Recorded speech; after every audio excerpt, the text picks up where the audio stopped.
with the proceedings of the last leg of our session, that is panel discussion.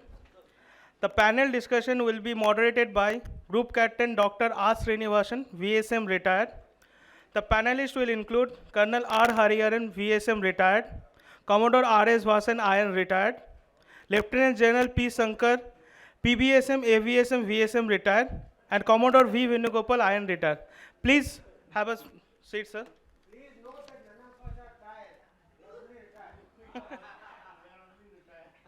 Sir. And the spelling for retired is not R-E-T-I-R-E-D. It is R-E-T-Y-R-E-D. Retired. Sir, please have a seat, sir. Thank you. No, sir. All right, as you to come and take their seat, I must first thank Commodore Vasan for giving me this privilege of chairing this particular session. Somebody mentioned about Elizabeth Taylor in the morning, okay, but this session is not going to be short, but I am privileged to be the host, play host. Ladies and gentlemen, I thought we will make a slight departure. Me and Commodore Vasan, sir, we had a short exchange of notes.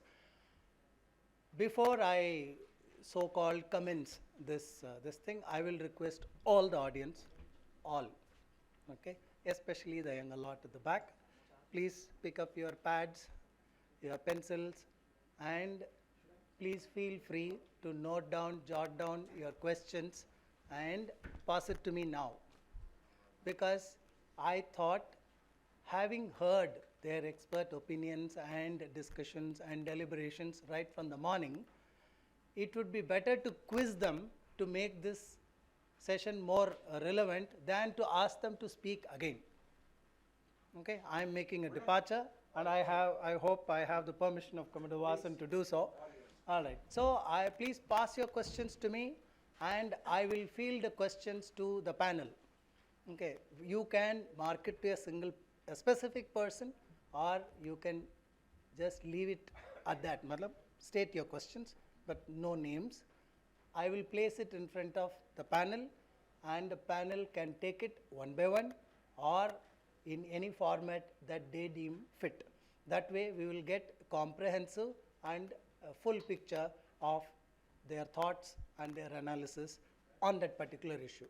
So take a couple of minutes, feel free to write your questions. In the meantime, let me just share a couple of words of welcome to General Shankar, our other distinguished panelists, for having consented to give their time and share their thoughts with all of us today on a topic which is of immediate and huge importance to not only India, but to the world.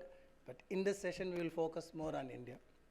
All of us know that stable neighborhood is essential for regional growth and integration.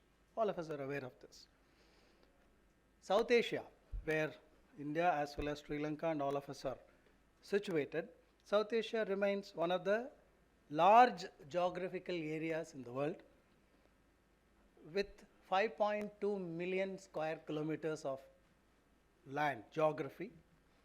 It occupies 11.7% of the Asian landmass and 3.5% of the world's landmass.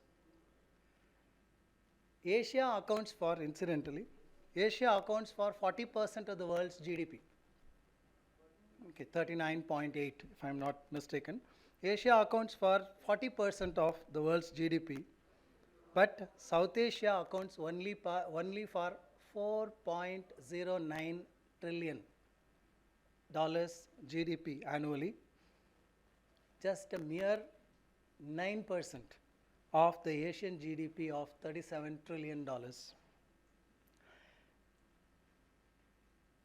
Asia overtook Europe in 2010 as the world's largest economic powerhouse, with a share of 40% of this thing which I already mentioned.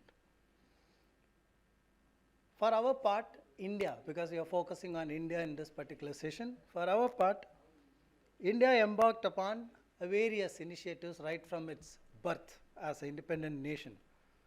First, we started with Panchsheel, then we spoke of NAM, then we took the initiative to institute SARC and other bilateral, multilateral, regional, institutional measures, keeping in mind the common problems and issues of newly independent, decolonized countries in South Asia and the larger world, Africa inclusive. India's leadership on these agendas have remained India's agenda on all these initiatives have remained, allow me to say, half-fulfilled dreams. Why they have become half-fulfilled only, not fully fulfilled, is because of mutual suspicion, unenlightened leadership, if I may say, institutional rigidity, and endemic corruption. India's inability to foster cohesion also suffers from the Indo-Pak and Sino-Indian contests, which we are all aware. This gave ample space for countries like Nepal, Sri Lanka, Bangladesh, and Maldives to perceive that leaning towards China, or maybe towards Pakistan, or maybe USA, or maybe towards Russia as essential to balance their interests vis-a-vis India. Right. India's options to address these issues in its neighborhood therefore calls for what? It calls for an informed diplomacy led by an enlightened political leadership. Now this is the context in which the panelists will be presenting their views. Now you can give me your questions. With the permission of the chair, can I request Mr. Arun Yes, sir. from Sri Lanka to come and say a few words? Please, please, He's please. a journalist. Please. He stayed on because of this conference. He Please. has come here to visit the famous Vasan church. He came here and on our request he stayed back. So I'd like him to say a few words on Please, peace please. and relations. My handwriting is so bad, even I can't read it. So, I will give you the mic, sir. That's what he wanted to say. Commodore Vasan, thank you very much for this opportunity. Though I am not prepared to speak, but since you asked me, I would like to share some inputs. Most of you already spoke a lot about Sri Lankan situation, but the situation right now, although it seems we have stability in our country, until there are long-lasting reforms taking place, I don't know, I'm not sure this will last for a long time, because one example, if I take you, that one of the key requirements is to reduce our public sector employee number from 1.6 million into 1/3 from that number. But any leader with the aim of winning the next election, they won't going to do that. So this kind of challenges remain in front of us. So தமிழ்ல சொல்றேன்டா, இப்ப இருக்கிற அரசாங்கத்தில் இருக்கிற எல்லாருமே என்ன நினைக்கிறாங்கண்டா, தற்காலிகமாக எப்படி நாங்க தப்பிக்கலாம் இந்த நிலையில இருந்து, யார்கிட்டயாவது கடனை வாங்கி அந்த சூழ்நிலையிலேருந்து கடந்து போகிறதுக்கு தான் யோசிக்கிறாங்களே ஒழிய நீண்ட கால தீர்வுகள் யார்கிட்டையுமே இல்லை. அதனால் இந்த பிரச்சனை உடனடியாக தீர்றதா இல்லை, இது எத்தனை வருடங்கள் செல்ல போகிறதும் இல்லை. அத்தோட இந்த பிரச்சனைக்கு ஒரு தீர்வு காணப்பட வேண்டும் என்று சொன்னால் அனைத்து இனங்களும் ஒரு பாதுகாப்பாக உணர்ற அந்த இது வரணும். அந்த இதய சுத்தியான செயற்பாடு யாருக்குமே இல்லை. அதனால் அதெல்லாம் அந்த மாற்றங்கள் எல்லாம் நிகழும் என்று நாங்கள் எதிர்பார்த்தோம் இந்த 120 நாளுக்கு மேலே நீடித்த போராட்டத்தில். ஆனால் அது அடக்கப்பட்டதை பார்க்கும்போது அதில் தமிழ் மக்களுடைய பங்களிப்பு என்பது உண்மையிலேயே குறைவாகத்தான் இருந்தது இந்த போராட்ட காலத்தில். அப்போ இதனால் இது என்னத்தை சொல்லுதுன்னு சொன்னால், அவர்களுடைய கடந்த கால வரலாற்று அனுபவங்கள் மூலமாக அவர்கள் கற்றுக்கொண்ட பாடங்கள் இவங்க இதய சுத்தியோடு இல்லை என்றதை தான் உணர்ந்து நிற்குது. அதோட இன்னொரு விஷயத்தை நான் வலியுறுத்துகிறேன். இந்தியா இவ்வளவு காசை கொடுத்துருக்கு 4 பில்லியன்களை. அந்த 4 பில்லியன்களை கொடுத்தாலும் கூட அதற்கான நன்றி உணர்வு என்பது வெறும் வாய்ப்பேச்சு அளவில் தான் இருக்கே ஒழிய அடிப்படையாக நீங்கள் பழகி பார்க்குற மக்கள் மத்தியிலேயோ அரசியல்வாதிகள் மத்தியிலேயோ அங்கே ஒரு சந்தேகம் அதுகள் தான் எஞ்சி நிற்குதே ஒழிய உண்மையான இதயபூர்வமான ஒரு இது இல்லை. நன்றி, வணக்கம். Thank you very much.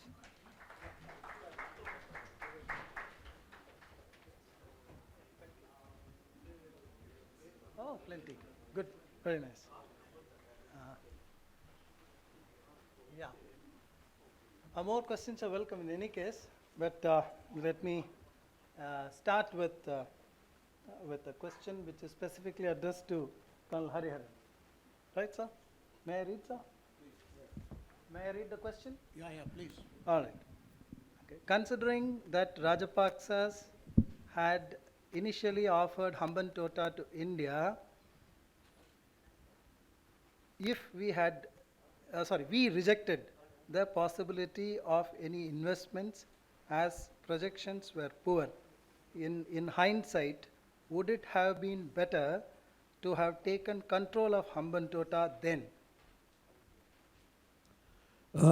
Actually, President Rajapaksa himself told me that he had offered it to India. He got no reply for 1 year.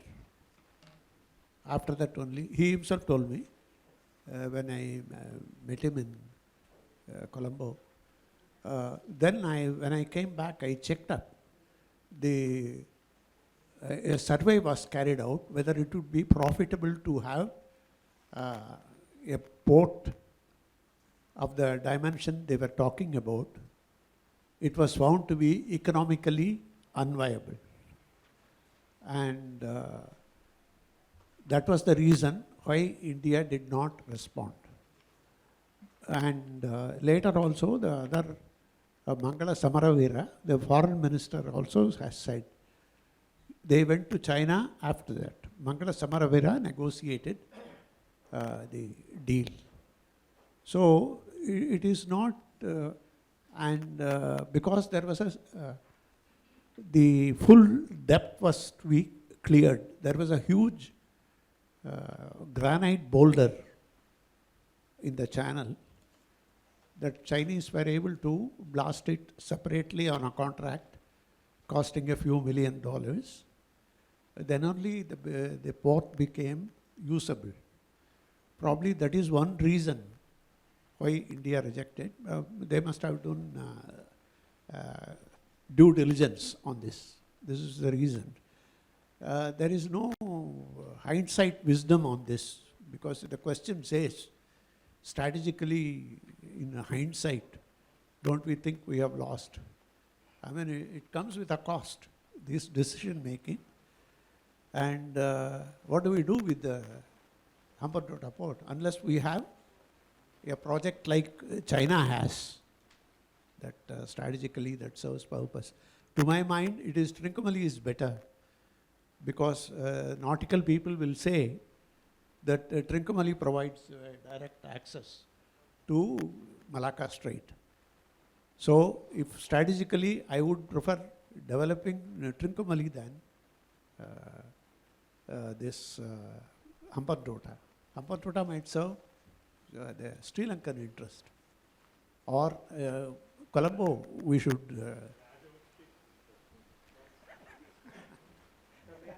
Yes, please. I just wanted to add on to this issue of Hambantota. It's come up every now and then. And it's quite clear that it was offered to India first. India had its own worries about whether it will become a competition to Thoothukudi, and these kind of concerns were there, and also the technical viability of the harbour. As Colonel Hariharan brought out, there was some kind of a rock formation which also had to be cleared. But China was not worried about all this. Please remember, they are looking for an outpost in the Indian Ocean region. Now, this point should not be forgotten. So therefore, India, I think, has indirectly allowed China to make inroads into Indian Ocean region, a fact that should not be forgotten strategically. So they have a strategic outpost. What if it's making loss? Today, the fact that they have Hambantota for 99 years is making them even place demands on Sri Lanka to allow their ships to come in. We saw that case. I'll talk about that case a little later on that. But the point here is that today he is in a position to control the happenings in Hambantota, which is of security significance to us. It's a security challenge to us, as we saw in the case of the ship. So maybe, hindsight is always 2020, unfortunately. So in hindsight, yes, perhaps if it was given to you, you should have taken it from the point of view of preventing China from coming there. Not because you are in a position to use it to great commercial advantage. So this is the point. There are multiple views about should you have taken it, should you have not taken it, is China better? Look, even for Sri Lanka, if India had taken this over, they would not have been led into the debt trap.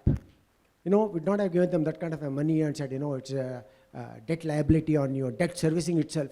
Look at the kind of money that was there. Finally, in the Mahinda Rajapaksa had to go all the way to China to negotiate a deal for debt into equity and then take over Hambantota. So there is a strategic significance, and we should not ignore it and say, no, everything is hunky-dory. It's not hunky-dory. I want to add one thing. I had raised this issue with the present president, Ranil Wickremesinghe. He had come to Chennai. I was invited for a dinner with him. At the time, he told me that you are opposing the land bridge.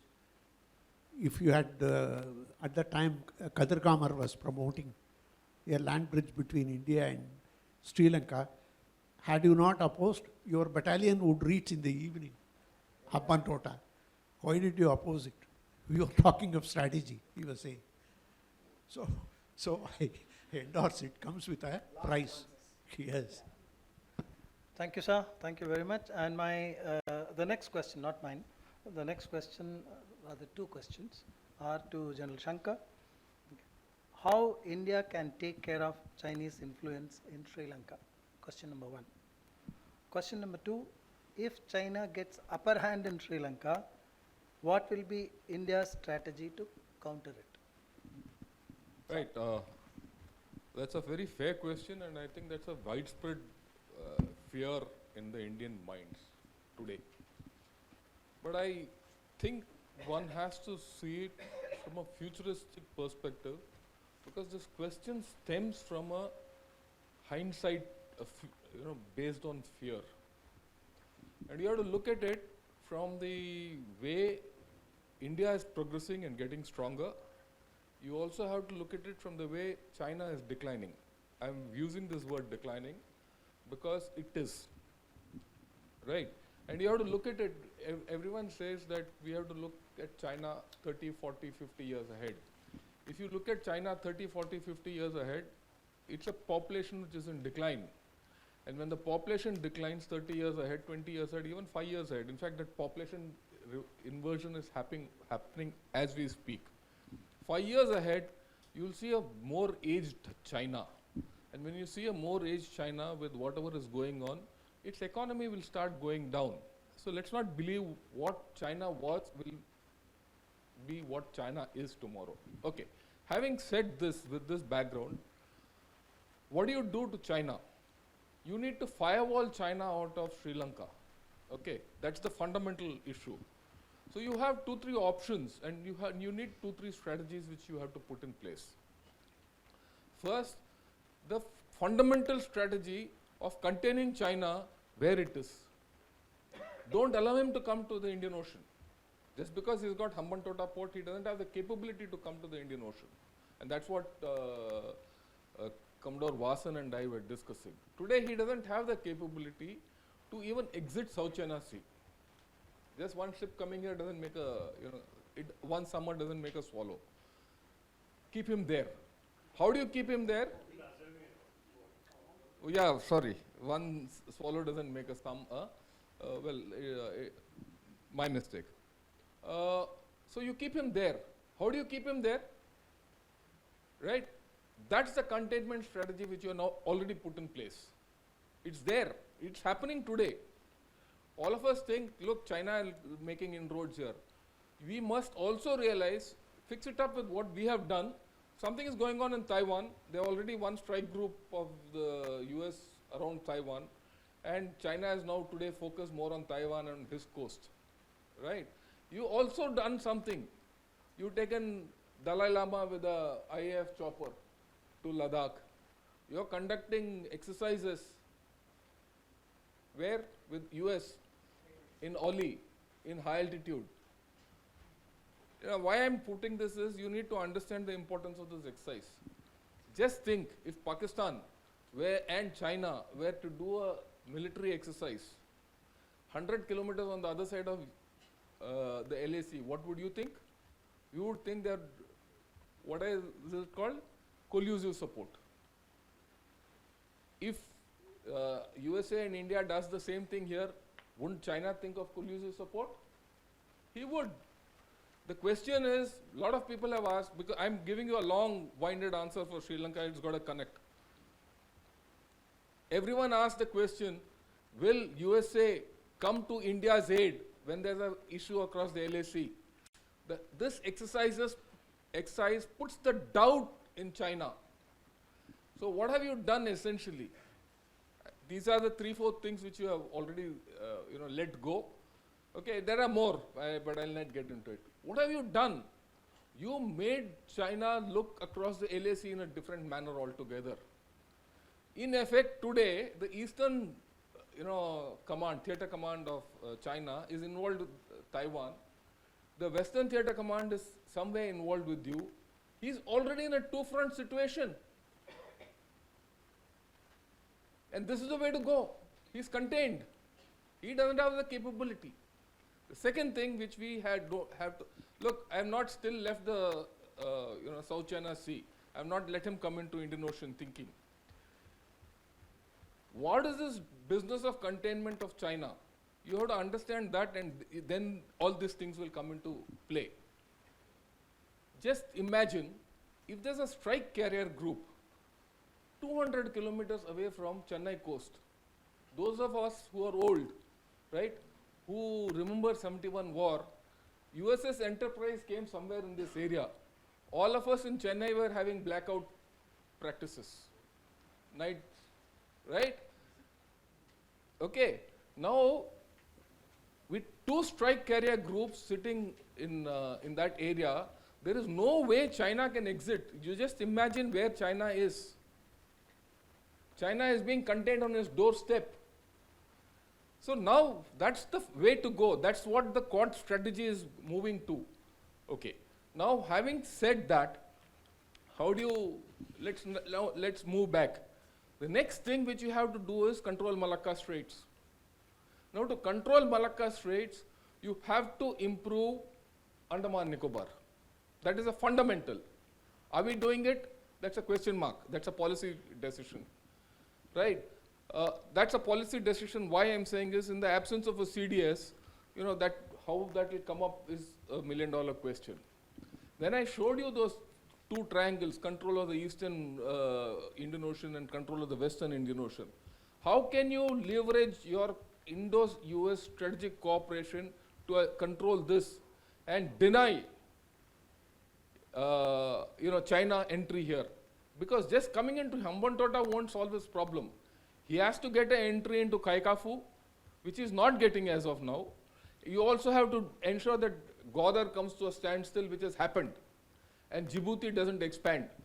So we should also say, okay, fine, let us ship come, it doesn't matter. But you have, if you look at the larger picture, how you have to handle it, I think we are on the right lines. And then of course, you have this economic bait. As China is weakening and you are strengthening, you already put some barriers to China's access into Sri Lanka. The very fact that China had to defer the move of this Yuan Wang Fai to this area, and this has happened for the first time, right, has put a question mark on his coming here. Okay, every time hereafter anything comes from China, theoretically, Sri Lanka need not have stopped or taken our permission or whatever it is. But the fact that Sri Lanka today was strengthened enough to tell China, please defer, you have made a move. So you have made any visit of a Chinese ship or anything into Hambantota or anywhere in China a more difficult affair. Right? I've just given you a few things. I think India has got too many aces. I mean, I won't say aces. They've got a lot of cards to play still. Then we are not still talked of Quad. Quad is the major issue. And then you're not still talked of the fact that South Korea is also joining into Quad. You know, the entire game plan has not come out fully, right? So I think we have adequate measures to ward off the whole thing. And of course, one fundamental fact which we have to think of, from all what we have spoken, from what the gentleman spoke from, Sri Lanka, to what the professor here spoke, Sri Lanka is a complicated country. The dynamics of that country will not allow China to get in beyond a point.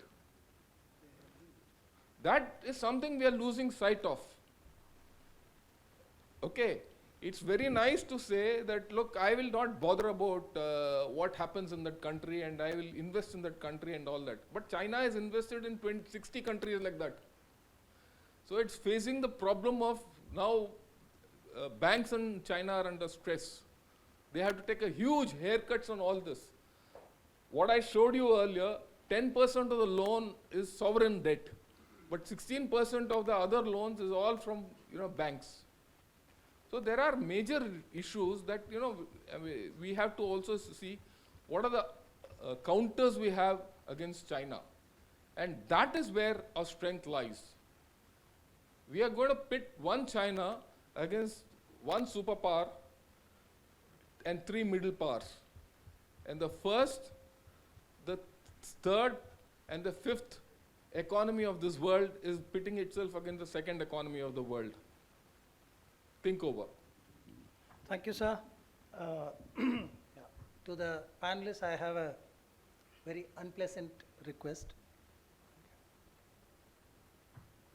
There is no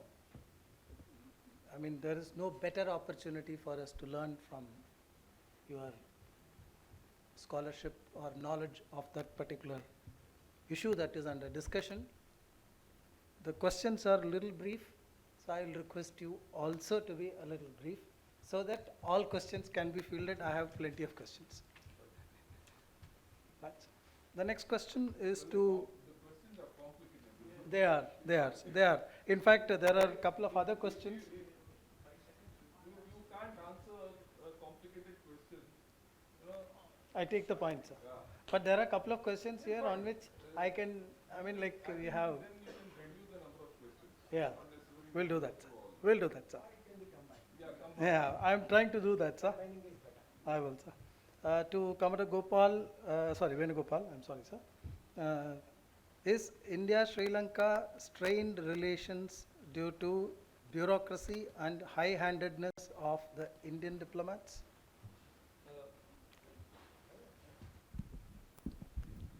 My simple answer to the question is no. November Oscar, no. Primarily, the bureaucrats, the Indian ambassadors, if you see their the roll call, you'll find that you had Mani Dixit there, Shankar Menon there, Nirupama Menon there, all very professional people. Now, foreign policy is something to do with the government in chair. Every government needs to have a grand strategy, which I don't know whether we do have or not. From grand strategy flows out the economic strategy, the foreign policy objectives, the military strategy. Now, based on what the government formulates in Delhi, the ambassador is the representative of a country there to implement that foreign policy.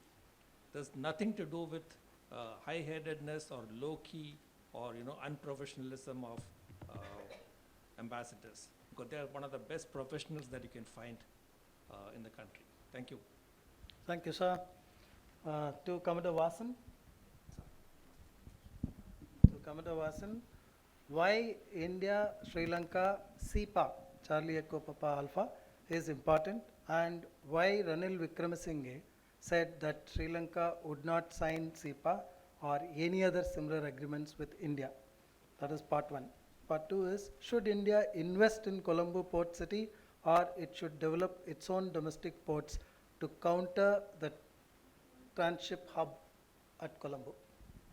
Very, very important questions for all of us to understand the dimensions of what's happening between India and Sri Lanka as far as trade relations are concerned.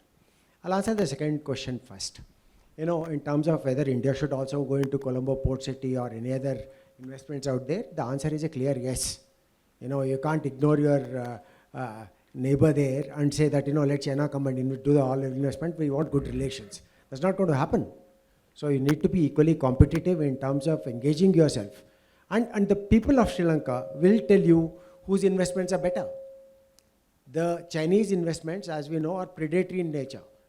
Every time when the contract is drawn up, it's all there to say that, they will bring their personnel, they'll bring their shipload of people, their technical expertise has to be paid from out of the loans which they have given you. And therefore, the residual benefit for the country is near zilch. So the job generation, whether it's in Colombo Port City or whether it's in Hambantota and all that, was only for menial labor. For ultimately after dredging and all that, whatever little thing was done by the people who are in Sri Lanka. So where was the job creation, which is one of the primary objective of any investment? This has not happened. So people, when they look at the comparative way of how investments are done, Indian investments have been looked at as benign investments. We're not asking them to pay back in, with multiple interest, compound interest, or, lease one of their ports or states to you. We're not doing that. So this is seen by the people. Of course, on the other question of why we are not signed and why Ranil Wickremesinghe is talking about CEPA, it will not be signed, etc. It's been analyzed by economists as to the reasons. Please also remember that India also had its own reasons for walking out of the RCEP. We again looked at the China factor in RCEP and to say that, the third country provisions of that will be exploited by China. So they'll manufacture something somewhere there or dump it there, and that country will send it to India and they'll get all the duty exemptions. So therefore you would have lost a lot on similar conditions. So now Sri Lanka as a sovereign country is free to decide what it will sign and what it will not sign. Can we compel him to sign? We should not, because it's a sovereign country. So if he thinks that CEPA is not good for him and he will not sign that agreement or any other agreement which sounds similar, it's entirely up to him. But there are other provisions that are available to you to engage with Sri Lanka. Particularly now, this is the climate they are looking for investment. This is the time they are trying to stabilize their economy. This is the time they are trying to look at support from IMF for getting them that loan. Now China or India cannot both be stumble blocks. There are some reports to say that even China used it to say that if you stop my ship from coming to Hambantota, I will make it difficult for you to get a loan from IMF. We don't know this. But these are wheels within wheels which will continue to operate. So we should be aware of how it affects your bilateral relations. So you should be ahead of the game. On CEPA, this is not acceptable to the public. So no political party will take up in Sri Lanka. It's not a popular thing because the professionals there, like doctors and accountants, they feel they will lose the job because it allows technical people from India to come to Sri Lanka. Similarly, they also can come. And so this, you will not get a political support from the public. So I don't think it is viable now. But actually, if you see the Sri Lankan High Commissioner's program of areas for cooperation, he has listed, it is coming up in some other form. It is being discussed. The economic cooperation is being raised to a higher level than at present. I think so the CEPA is a dead duck. I'm sure the Sri Lankan journalist will be able to say.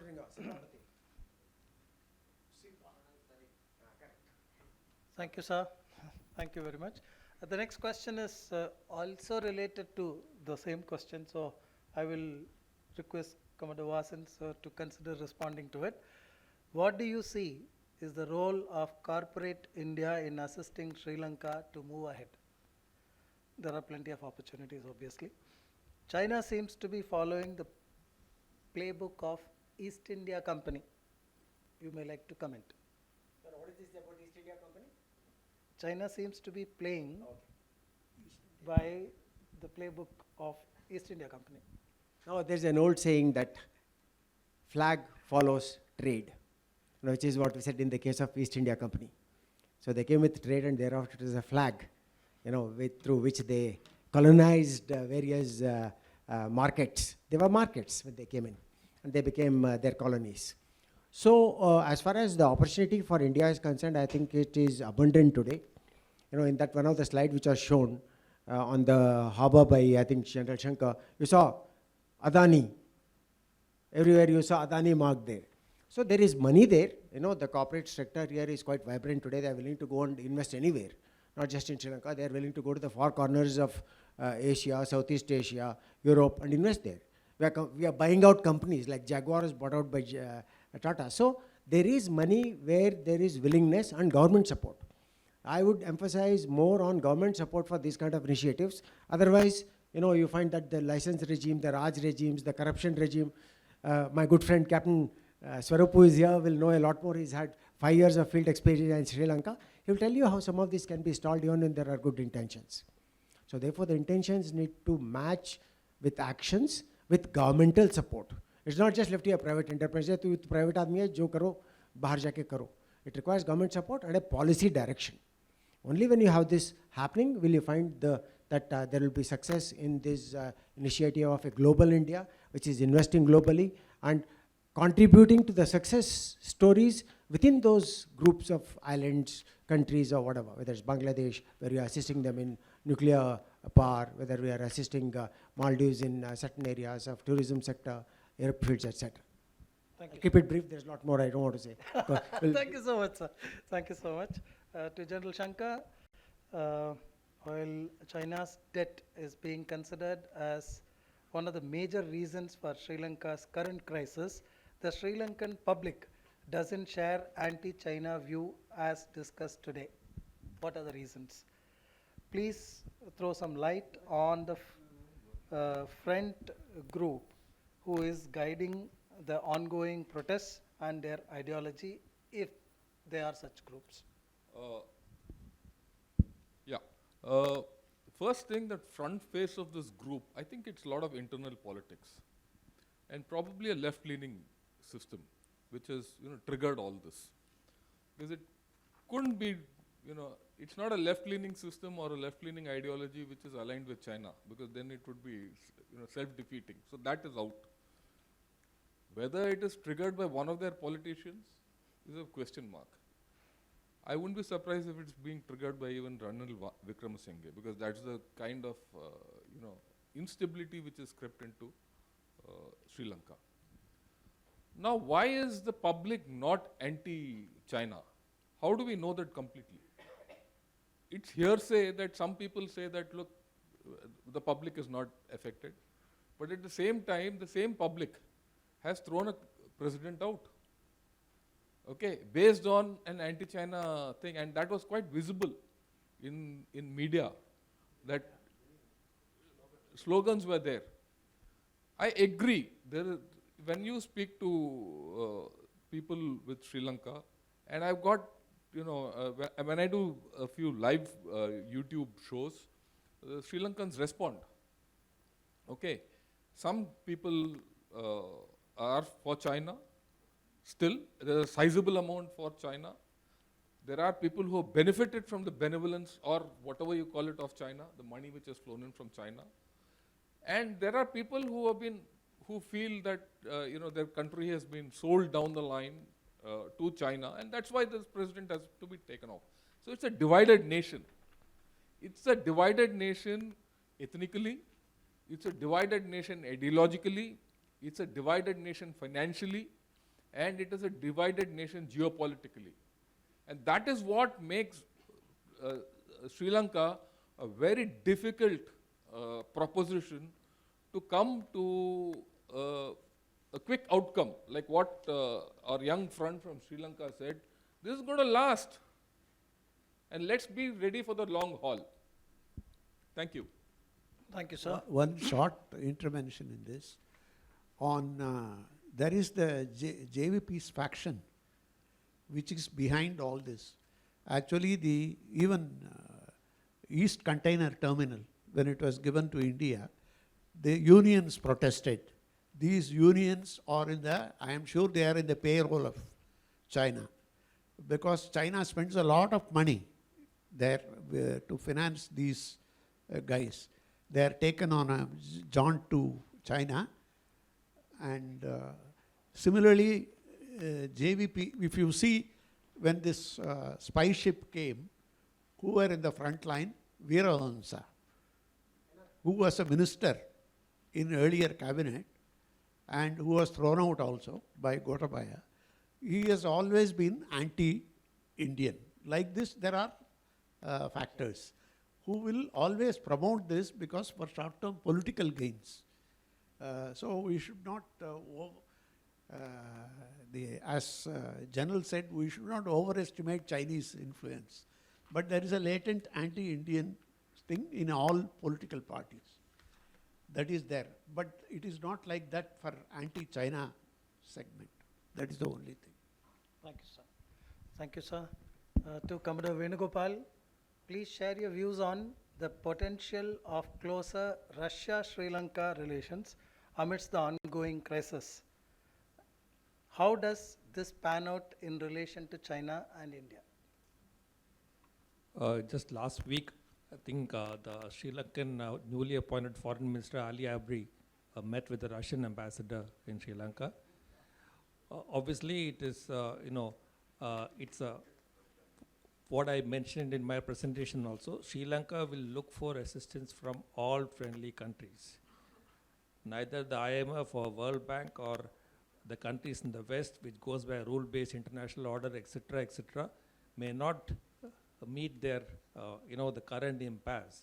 So they will need to seek assistance from countries like Russia, and there is all likelihood of energy security deal being signed by from between Russia and Sri Lanka once the new government stabilizes. As far as its effect on India-China relations, to my mind, there is no effect on that. In today's world, there are no permanent friends and enemies. It's just interests that matter. So we cannot be too judgmental to the fact that countries, our neighbors, will only interact or will only sign deals with countries that we keep, or rather we say yes to. It's high time we come out of that high pedestal and realize that we are also a developing country and we have our plates full with our own problems. We need to command respect than to demand respect. Thank you. Can I just add a couple of sentences on this? You see, today Russia, let's put it the other way around. Sri Lanka needs Russia. We have good equations with Russia. And it will not be a bad idea to get Russia into the deal here. It will also stabilize our equation with China in some forum manner. After all, if you see, if you are balancing the equation between Russia, India and China over the Ukraine system against the West in one frame, and you are acting against China with the Quad and the Western, South China, the Indo-Pacific construct, right? You can balance this also out. And you get Russia in, you have an exit policy in place for tomorrow if things go bad, right?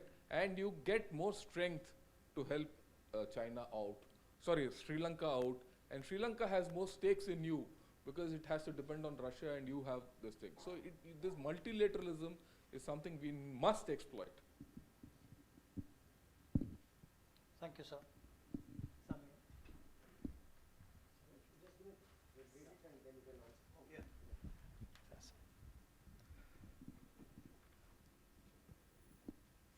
Since it was mentioned that there is a Chinese game, Ko, okay, which essentially means that you surround your enemy. This question is based on that. Okay. It was also a strategy, Ko was a similar strategy that Kautilya also had espoused. So can India make bases around the Indian Ocean with the help of Quad to defend itself from the Chinese military exercises or influence in the Indian Ocean region? I don't know why this question has been asked. I think he went extensively on this subject, General, in the first question. I will tell you one thing. It is, India has signed separate agreements with UAE, France, and even Singapore, separate strategic agreements so that we can use their bases. With France particularly, Reunion, their base in the Mozambique Straits and on the Horn of Africa, that is Djibouti, we have an agreement to use their bases whenever we require. They will also use our bases. So we have separate multi-layered security agreements. So I don't think we need to create a base. Creating a base is a lot of investment. And I don't think we have the wherewithal at present when we are not able to fulfill the Army's requirements, armed forces requirements. So this is how it is being overcome. In all these countries, we have agreements with them. Even with Indonesia, we are negotiating.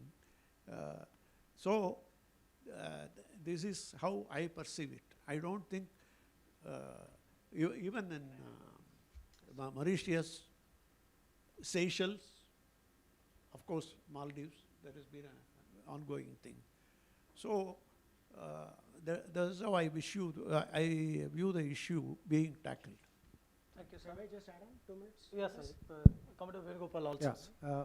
No, I think General Shankar had already covered the issues related to this so-called string of pearls and how India is looking at these two triangles, one in the Bay of Bengal, one in the, which are challenged because of the quadrilateral of China, where he showed extensive maps on that.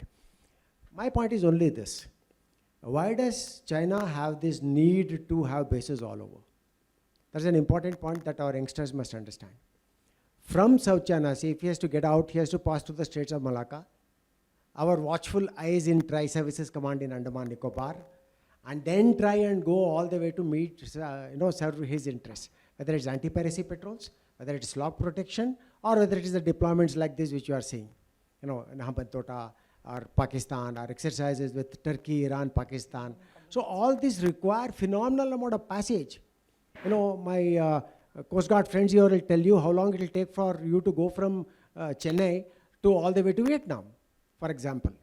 So that is the, I have always referred to this as the tyranny of distance that's faced by China. They are unable to sustain a campaign. Even today, we are discussing at tea time, they have not brought their carrier group outside the Straits of Malacca. Why? Because within South China Sea, they have so many of these interests to protect. There are those islands which are ill-gotten wealth, is what I said earlier. They have to protect that ill-gotten wealth. So you have to commit something like 30-40% of their naval assets to that area. So if he comes out, let's say even for anti-piracy patrol, he has no choice but to refuel at Colombo or at Hambantota. So therefore, they thought well and said, we need bases. They bought out Djibouti. They have a military base in Djibouti. They have Godard this side. That's for energy security. Whatever comes out from Straits of Hormuz, they're in a position to protect. Why do they want Bangladesh? It's again for the so-called China-Myanmar economic corridor. When it comes out, it comes into the Bay of Bengal. So there are multiple facets of why China wanted these ports all over and why it's trying to surround India. It's not just surrounding India. It is also to promote its own interests in the maritime domain, whether it is lock protection, whether it is anti-piracy, whether it is furthering its scientific interest. Also, just like India as a pioneer state, it also stakes in the Indian Ocean region. On the high seas, it can go and explore. It can look for minerals. It can look for rare earths. So all these are things, so they are futuristic in their approach of how they want to look at these issues. Thank you, sir. First of all, my question is, why do we require overseas bases? Our foreign policy does not look at projection of power except for our area of interest, which we generally term as net security provider between Strait of Hormuz and the Malacca Strait. Now, having a base, overseas base, is more of a liability unless and until you have all-round protection and a network of bases to support it. You see the way Admiral Mahan's US strategy as, if you see the layout of US bases globally, you will see that each base is able to provide support to the other.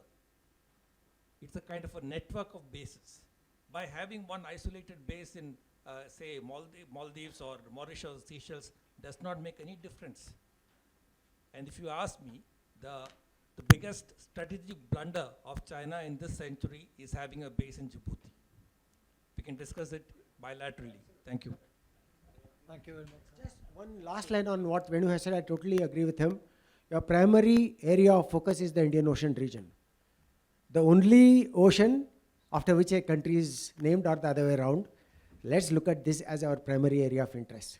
The rest we have other options and which we all know about it. So let's strengthen as the first responder, as a net security provider, or you call it net security facilitator or net security coordinator, it doesn't matter. The point is that your primary focus is here, which complements your objective of neighborhood first policies. Thank you very much, sir. To General Shankar, Quad, okay, is with reference to Quad and other general issues which are all aware in the Indian Ocean region. But USA claims freedom of navigation by coming into Lakshadweep Sea, even though it has not signed UNCLOS. USA has a strong presence in Diego Garcia. How will India take the midway to balance between China and USA and yet maintain its blue water capabilities? USA claims that they adhere to or they promote or protect freedom of navigation, but they have come into Lakshadweep Sea. Lakshadweep is part of India. Yes.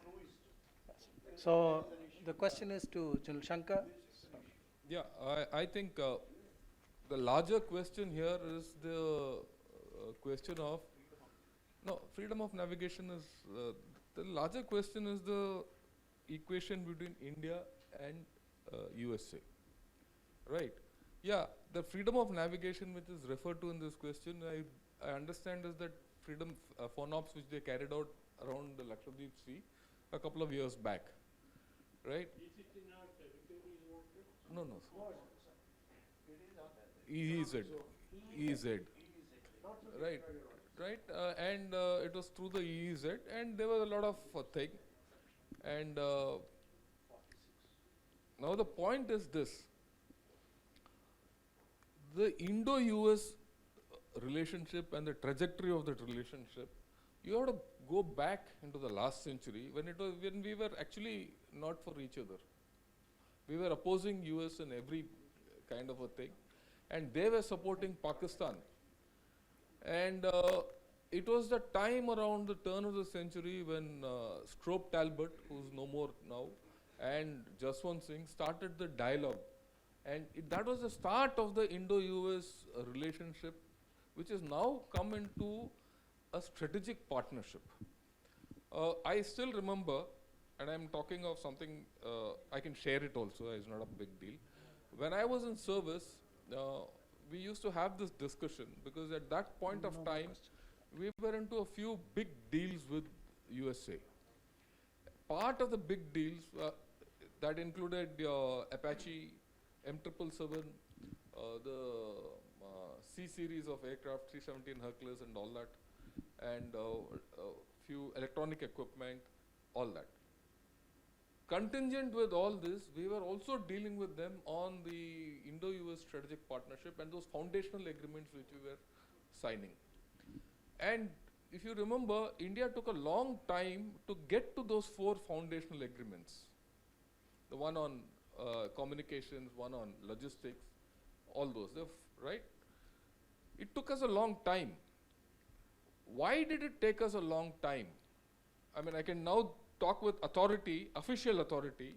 Why it took a long time was India and US were suspicious of each other. We were suspicious of each other. We could never trust them. They could never trust us. Right? And this trust has been overcome over the past, I mean, let's say this distrust has been overcome for the last over the past 2 decades. You also have to understand, USA is very wary about our equation with Russia, with whom we've had a great relationship over the entire period of our independence, of independent India. Right? Now they are wary about it all the while. At that point of time when this FONOPS happened, this factor probably overrode. And if you remember, at that point of time, there was a big question, how do you treat strategic partners like this, carry out FONOPS and then say this is not your C and all that. That was papered over. If you remember, at that point of time, they also didn't help us when the second wave of COVID struck immediately. The help was not forthcoming immediately with this new administration, right? Till someone said, you guys are supposed to be strategic partners, and overnight, aid started flowing in. I wouldn't say aid relief, not aid. We, in fact, and put the things in perspective, India pays for all the aid it has, or so far, or rather, so-called aid. We pay for it. You have to add a P. P, paid. It's not aid, it's paid. Okay, that's the history of India. So this has to be seen in that. But I think what I've seen in the past, say, 2 to 3 years, we have got over that. Why have we got over that? We have got over that thanks to China. China has driven us together. And the fact that USA has got over our relationship with Russia to a large extent, and it is behaving in a different manner in the Indo-Pacific, and it is still strengthening the Indo-Pacific, gives you a new trajectory. If you had asked me, say, 10 years back or 15 years back, I couldn't have thought of drawing the triangle to say mainland India, Digo Garcia and Andaman Nicobar. I couldn't have thought of saying, look, on the western, Indian Ocean, you have another triangle. And I couldn't have thought of an Indo-US military exercise in Oli, Dharamshala. Okay. I've done these actual physical exercises with them. When I was a brigade commander in 2008, the Americans used to come and train at the counterinsurgency and jungle warfare school in Verangte. And that was very deep training, right? We were training their companies in counterinsurgency in jungles. So it's not as if this whole thing is new or old. It's both new and old. It has got a lot of friction. We have to overcome each other's friction. We have to get to trust, which is not 100% built up as yet, even now as I talk. Okay, so this is going to take time. It's going to be evolutionary. At this point, in this past, say, 2 decades, the status of India has changed. What India was in 2000 or the turn of the century to now, it's different. Your GDP has changed, your growth rates have changed, and your trajectory tomorrow is different. Okay, so these things will happen. And the fact is that you are a blue water navy to the extent of what Commodore Venugopal said. It's only from the Malacca Strait to the Gulf of Aden. You're not a blue water navy beyond that. After that, you're a white water navy who will become a blue water navy depending on the basis you brown water navy, depending on what help you get from USA. Because USA has got a worldwide network of bases. So there are larger strategic issues, and if you look at it from that point of view, I think we are on the right thing. Let's not expect that everything will be smooth sailing. There will be friction.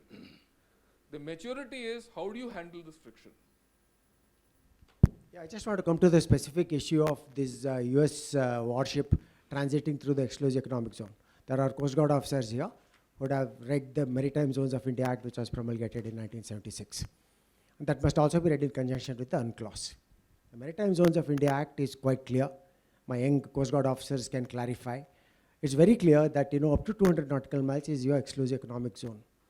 So it is the sovereign right of country, in this case India, to harness the resources there. Whether it's oil, whether it's fishing wealth, whether it is building up offshore islands, whatever is there, it is your right to carry out this within the as per the MZI Act. Now the UNCLOS, of which America is a signatory but has not ratified, okay? Nothing prohibits any ship, including this YWY, from transiting any waters, including the territorial waters, provided the places. research vessels, the point that we discussed earlier, is not allowed to carry out underwater research in the exclusive economic zone without the permission of the host country. These points we have forgotten. So was it all right for US to go? Technically, yes. He did not inform you because he is carrying out innocent passage there, going from point A to point B. Was he going to carry out live firing at that time? He has to inform you. Was he going to tow sonars and collect some information there? He has to inform you. It's applying the same thing. When this ship comes here, this so-called YW5, whatever comes there, Sri Lanka, is technically empowered to board that vessel and keep a monitoring team to ensure that it does not indulge in any kind of spying. Does Sri Lanka have the capability to do that technically? No. Simple. You can put a team there, but they won't even know what equipment it is. So technically, even this vessel is required to take permission to be there and also give a guarantee to Sri Lanka by the act which is promulgated by Sri Lanka that it will not indulge in research activities without a team on board. Yeah. Yeah. So therefore, there are reasons of technical incompatibility, technical prowess and all that which has prevented us from enforcing this. So technically, purely in terms of EEZ regulations, MZI Act, US ship, no, everybody said it's all right technically, but as a partner, you should have had the decency to tell me that you're going through. That was the point which was made out. Should have told us. You consider myself a partner, but you don't even tell me that I'm going here. So there are a lot of other questions about particularly this research. I don't entirely agree with what Commodore Venu said. The data that comes out from this is of extreme importance to the nuclear submarines of China which operate in the Bay of Bengal and Arabian Sea. And that data is both real time as well as the kind of database that's available today. We have been doing it for 40 years. Commodore Venu knows when he was commanding a ship, we would have collected the Beatty data from different parts of the oceans. And that goes into a database. And all this is analyzed through AI today. We have the capability where you can predict where the submarine should be to avoid detection. So, there are complicated issues related to this ship. And strictly speaking, this was not the time to come there when Sri Lanka itself is in distress. Why should he come there and say, I'll take fuel from you? Does Sri Lanka have fuel to give? Let's be realistic on what his intentions were. The intentions were to come here and see what is happening from Sriharikota and what is happening from Chandipur. If he's got a satellite tracking, therefore I have raised this question in our own forum, does he perhaps have a capability which he wanted to put to test to see whether our launches can be disrupted? I would like this to be audited and investigated. We should not take anything on its face value. I am firmly of the view that we must have a scientific committee. General Shankar can take this up to say that we should find out and say whether there is such a... They proved their ASAT capability in 2007. We should not ignore the fact that ASAT capability is contingent on its capability to track a satellite. Therefore, if he's tracking this SSLV which we failed, did he do something to make that fail? Don't doubt this, so we should not give all the benefit to our adversary. A word about the USS Paul Jones, transit through Lakshadweep Sea last year. It's a normal transit. They did not violate any norms. Normally, this would have it would have just gone into history as one of those things, because routinely many warships transit through this particular waters when you're heading to Persian Gulf. That's one. The problem came in when the US 7th Fleet spokesman spoke in Yokosuka that we exercised freedom of navigation through Lakshadweep Sea.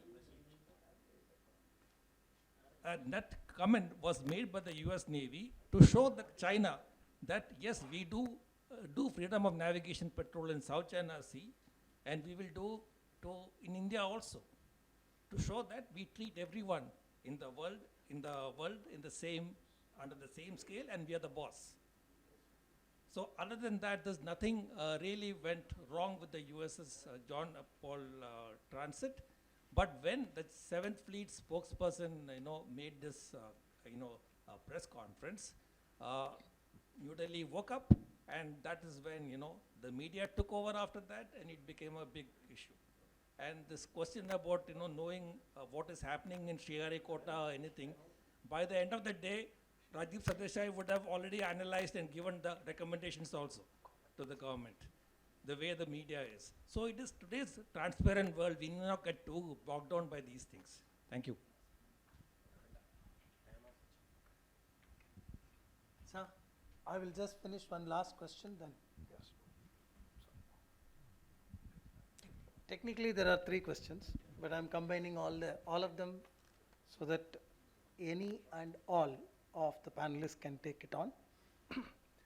The first question is, why doesn't Sri Lanka make money? Because now that it is desperate, why doesn't Sri Lanka make money by disposing of its gold reserve like India once did? One question. Question number 2. Sir, question number 2. Question number 2.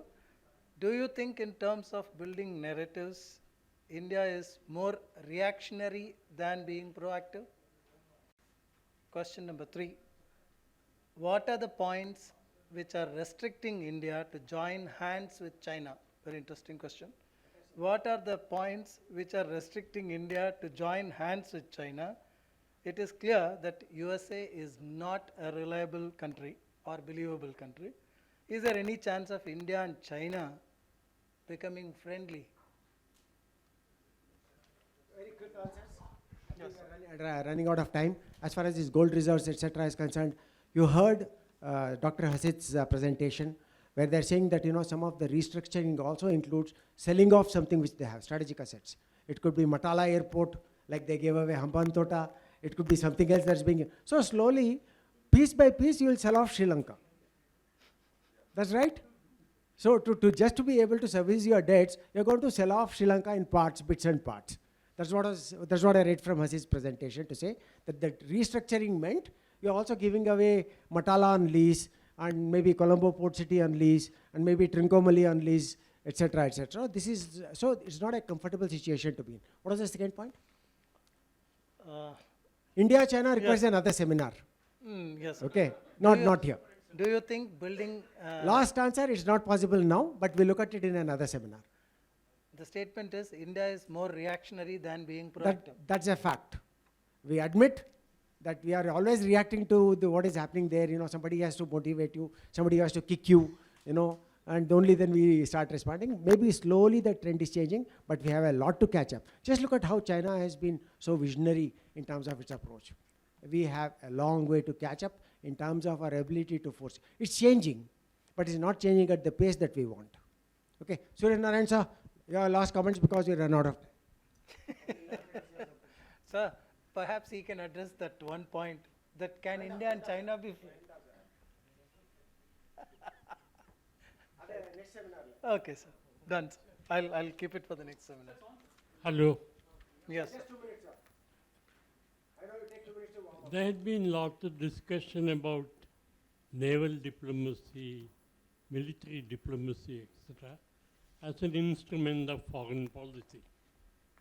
I want to mention one fact which none of you may know. In fact, we started training up the Indonesian Air Force even before we attained independence. In the Asian Relations Conference held in March-April 1947, Shari, who was the Prime Minister of the Indonesian Republic, was brought to India by Biju Patnaik in his aircraft. And in his conversation with Jawaharlal Nehru, he mentioned what we today lack is armed strength against the Dutch government. And Nehru arranged for the training of 19 Indonesian pilots in a private company in Allahabad. And they went back to Indonesia, and one of them became the Air Force chief also. So this is something which the others recognize with great admiration and gratitude. I'll give you two illustrations. When Vietnam was unified in 1975, our ambassador was Shelvenka. And Shelvenka told the Vietnamese government what we require is trained English-speaking people, because either they speak Vietnamese or they speak French, and that will not take you far as far as your neighboring countries are concerned. So he spoke to G. Park Sardi, who was the first Vice Chancellor at the Jawaharlal Nehru University, and we trained 3 or 4 batches of 50 Vietnamese in spoken English. And one of them became Vietnam's air chief. And 3 years ago, he came to Delhi and he told his Indian counterpart, I want to go to Jawaharlal Nehru University because that is where I learn my English language. This is what education can do to these people. I was mentioning to two of my friends here about Sudarsano, the Indonesian foreign minister. Sudarsano's father, Dr. Sudarsano, was the Indonesian ambassador to India during the Republican government period. And Sudarsano went to Delhi Public School and was a member of the NCC. And in the first Republic Day parade, he was the one who was leading the NCC contingent. I was with him in a binational seminar in Delhi, and Sudarsano disappeared for 1 hour. When he joined, I asked him, where did you disappear? You don't know. And I went to Delhi Public School where I studied. I wanted to meet my teacher. Among the very first graduates of Madras University were two Sri Lankans, Damodaran Pillai and Vishwanathan Pillai. There used to be a boat mail from Egmore to Colombo. You can pay 13 rupees and take a ticket, which will take you from Egmore to Dhanishkodi, Talaimannar by ship, and from Talaimannar to Colombo. Why not we introduce it again? Why not we give preferences for educational for the Sri Lankan students here? Because that will take us very, very, very far. Thank you, sir. Two comments about C3S, which I want to remember, all of us should remember today our founding fathers, B. Raman and Rajan. We used to meet our sundowner in our house because all the three shared the same interests. And I was one of those who was pleading that in our neighborhood policy, the federal units must make constructive and benign inputs into its making, into which both of them agreed. And then Raman came out with the suggestion, why not we have a Chennai Center for China studies? Three of us agreed. And then he told me, Srinivasan, if I become the chairman and Rajan becomes the chairman, it will be known as the raw outfit. So you being an academic, you be the chairman. So I told him, I am not a sinologist, I have not done any work on China, I do not know Chinese language. I worked on China's relation with Southeast Asian countries and South Asian countries and the role of the overseas Chinese in it. No, you become the chairman. That's how I became the chairman, and the consequence was I was known as the raw man in many countries. Thank I you, sir. made several requests to Commodore Vasan, relieve me of that, for I'll be a member, because it's not proper for a non-sinologist to head the Chennai. Finally, now I'm just an ordinary member. So Thank you, sir. Thank you very much for so we should that remember interesting them. insight. Yeah. We have been speaking about publishing the collected works of B. Raman. His brother said he will do it, he never did it. The Raw said they will do it, they never did it. So Vasan kindly take the initiative and bring out the collected works of both Rajan and Raman, unveil their portrait in a meeting, institute a Raman Memorial Lecture, institute a Rajan Memorial Lecture. Now, this is one way in which we can perpetuate movement. One more point, and I'll end. We have to make a distinction between government to government policy and people to people policy. Let the government of India do what it wants to improve relation with Sri Lanka. But there is more thing that we can do as an organizer. First, we have not yet heard anybody from the democratic movement in Sri Lanka. Have you ever invited one of them? Why not we invite one of them, give them a forum? We have vested interest in protecting and promoting and fostering the democratic movement in Sri Lanka. These are things that we should do. We should bring more and more Sri Lankans to India and coal binational, multinational. And I leave this thought to you on the day when we remember our founding fathers, Raman. Thank you very much, sir. Thank you indeed. Valuable thoughts. Ladies and gentlemen, I must, in due deference to the time, I must wind up. But then I myself noted down about a dozen points plus from the panels. This thing, I'm not going to cover all of them, just only 4, briefly. Okay. Colonel Hariharan talked about LOST, lost opportunity. I leave it at that. I'm not going to talk about it, but it's a very valid point which calls for contemplation from all of us, and connected to what just now Professor Srinivasan said, it will make a lot of sense. Number 2, General Shankar talked about aging China. Statistically, 2035, India will be the youngest nation in the world. Our average is 27. Average age is 27. China's average age in 2035 will be 35. Okay. China is definitely aging, and it's one of the most important factors why Chinese are in a great hurry to achieve whatever they want to achieve, because their population is still young. Right. Okay.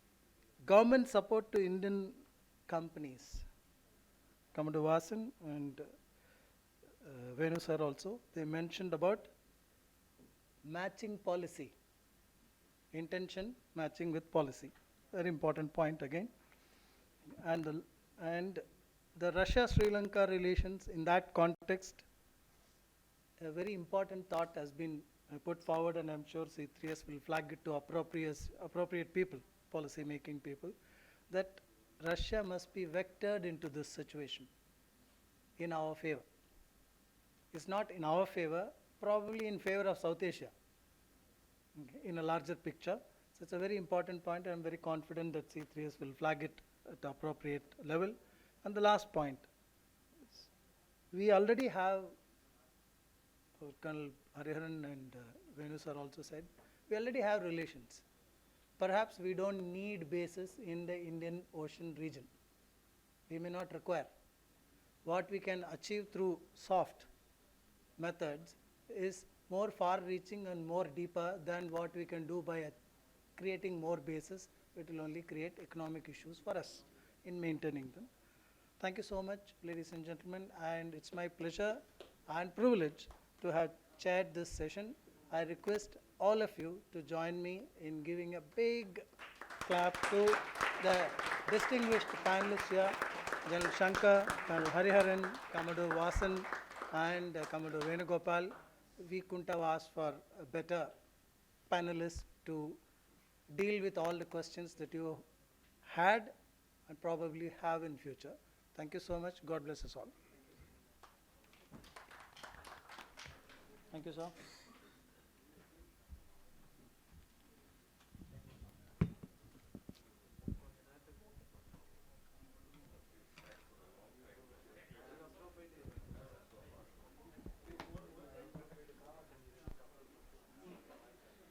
Thank